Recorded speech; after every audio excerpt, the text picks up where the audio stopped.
Milo, un jeune garçon de 10 ans vivant dans un petit village pittoresque, était curieux de tout ce qui l'entourait.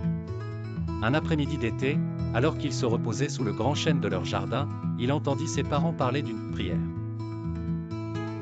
Ce mot éveilla immédiatement la curiosité de Milo, car il ne l'avait jamais entendu auparavant.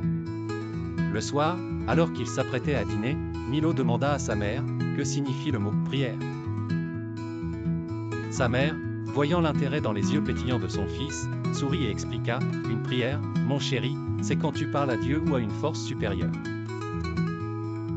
Tu exprimes ce que tu ressens dans ton cœur, que ce soit de la gratitude pour les belles choses de la vie, des demandes d'aide pour ce qui te préoccupe ou juste un moment de réflexion et de paix. » Milo, avec son esprit toujours vif, décida de tenter sa propre prière.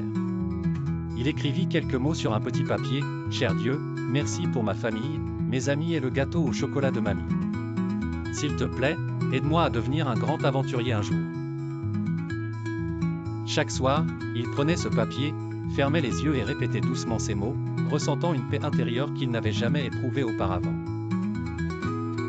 Une semaine plus tard, alors qu'il explorait la forêt près de chez lui, Milo trouva un oiseau blessé. Se rappelant de sa prière, il ressentit une force tranquille en lui.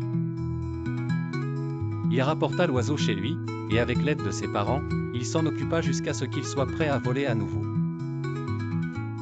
Ce moment marqua un tournant pour Milo. Il comprit que les prières n'étaient pas seulement des mots, mais un moyen de se connecter à quelque chose de plus grand que soi. Il réalisa que dans ces moments de dialogue intérieur, il trouvait le courage et la force d'aider ceux qui l'entouraient.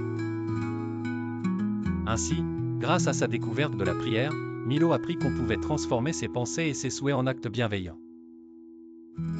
Et chaque soir, avant de s'endormir, il continuait de prier, affirmant encore et encore son souhait de devenir un grand aventurier, avec le cœur plein de gratitude et d'espoir.